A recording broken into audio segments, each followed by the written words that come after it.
खतरे में ईरान के नए सुप्रीम लीडर मुज्तबा खामनाई। हजरात, अमेरिका और इस्राइल दोनों की एजेंसियां एक्टिव हैं। लीजिए, रिपोर्ट आपकी स्क्रीन पर है, पढ़ लीजिएगा, स्क्रीनशॉट ले लीजिएगा और समझ लीजिए। ईरान के सुप्रीम लीडर को मारने की पूरी कोशिश है। ईरान के अंदर ही मूसाद भारी मात्रा में एक्टिव है। अमेरिका और इस्राइल की एजेंसियां बहुत मेहनत कर रही हैं ईरान के नए सुप्रीम लीडर को ढूंढने में, तलाशने में, लेकिन रिपोर्ट ये आ रही है कि इस्राइल उनको ट्रैक नहीं कर पा रहा है। उनके खत मिल रहे हैं, उनकी हाथ की लिखी हुई जो आदेश की जो चिट्ठी होती है वो मिल रही है। तो अब वो चिट्ठी, डाक पोस्ट, इन तमाम चीज़ों को ट्रैक करने की कोशिश कर रहे हैं। तो एक चीज़ क्लियर है कि अमेरिका और इस्राइल ये मानते हैं कि ईरान के नए सुप्रीम लीडर मुज्तबा खामनाई ज़िंदा हैं, किसी भी हालत में है लेकिन ज़िंदा हैं। और अब समझ में आया इस रिपोर्ट के बाद कि मुज्तबा खामनाई सामने क्यों नहीं आ रहे हैं। मोहतरम हजरात, यहाँ तक कि वो पूरी तरह से ऑफलाइन है ईरान में जहाँ भी हैं, यानी ना वो किसी इंटरनेट से जुड़े हुए हैं, ना वो किसी मोबाइल से, सिम से, नेटवर्क से जुड़े हुए हैं।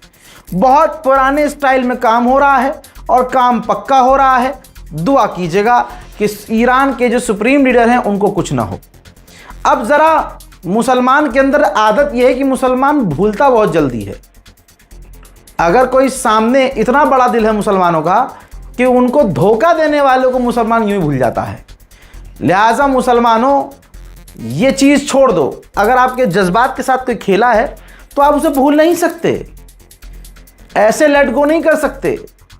हजरात, मैं सवाल करना चाहूँगा आप लोगों से कि याद होगा कि जब शुरुआती दौर था जंग का, तो जो रीलबाज मुसलमान थे जो कल तक नाचते थे, अपनी बहनों के साथ नाच रहे हैं, अपनी गर्लफ्रेंड के साथ नाच रहे हैं, कॉमेडी वीडियो बना रहे हैं, जब उनको लगा कि यार ईरान के नाम पर व्यूज़ मिलियन में आ रहे हैं, तो उन्होंने अपने कंटेंट को बदला और खबरी बन गए, खबर देने लगे। बड़े बड़े अकाउंट बन गए, इतने वाले अकाउंट इतने बड़े बड़े हो गए। इन्होंने क्या कहा? इन्होंने सबसे बेगैरती का काम किया था यही मुसलमानों ने, व्यूज़ और लाइक के चक्कर में। खामनाई की कोई तस्वीर आज तक नहीं आई उनकी जनाजे की, लाश की। इन्होंने AI की तस्वीर उठाई, कहीं से भी आई, जिसमें खामनाई की डेड बॉडी नज़र आ रही थी, आपने ज़रूर देखा होगा। इन्होंने वो दिखाई, ब्रेकिंग न्यूज़ बनाई। मैं चीख थरा, भाई मत देखो, ये गलत खबर है। इसके बाद उन्होंने ये अफवाह उड़ाई कि नेतन्याहू मारा गया। भाई साहब, मैं क्या बताऊं, चारों तरफ से रील चलने लगी, नेतन्याहू मर गया, नेतन्याहू मर गया, नेतन्याहू मर गया। मैं वाहिद अकेला कहता रहा कि नेतन्याहू मरेगा तो सबसे पहले खबर मैं दूंगा, मैं बता दूंगा आपको। मैं पुष्टि भी नहीं कर रहा हूं। लोग मुझसे रील, फेक लोगों की रील, अकाउंट है, फॉलोवर्स है उनके 2 million, 3 million, 5 lakh, 6 lakh, reel बना रहे हैं फेक, प्रोपेगेंडा खूब चला रहे हैं। मैंने कहा अमेरिका और इस्राइल को फायदा होगा इस फेक न्यूज़ से, मत करो। नहीं, सारी कौम ने उनकी रील देखी और आज मुसलमान उनको पूछ ही नहीं रहे कि क्या हुआ भाई साहब, तुम तो कहते खामनाई जिंदा है, नेतन्याहू मारा गया, क्या हुआ भाई साहब। बहुत सारे रील वाले हैं, बहुत सारे ऐसे इन्फ्लुएंसर हैं, लेकिन मुसलमान क्रॉस क्वेश्चन आज नहीं कर रहा है, क्या हुआ भाई साहब, तुम तो कुछ और कह रहे थे। इसलिए मेहरबानी करके जो टेम्परेरी पत्रकार बनते हैं ना, रीलबाज, मत देखा करिए, इससे आपके इमोशन को नुकसान होता है। नेतन्याहू आखिरकार अमेरिका गया, 3 घंटे तक इसकी मुलाकात हुई। ये चंद तस्वीरें हैं। नेतन्याहू ने अमेरिका के डोनाल्ड ट्रंप और उपराष्ट्रपति के साथ तमाम टॉप के लीडर से मुलाकात की। ये मुलाकात 3 घंटे चली।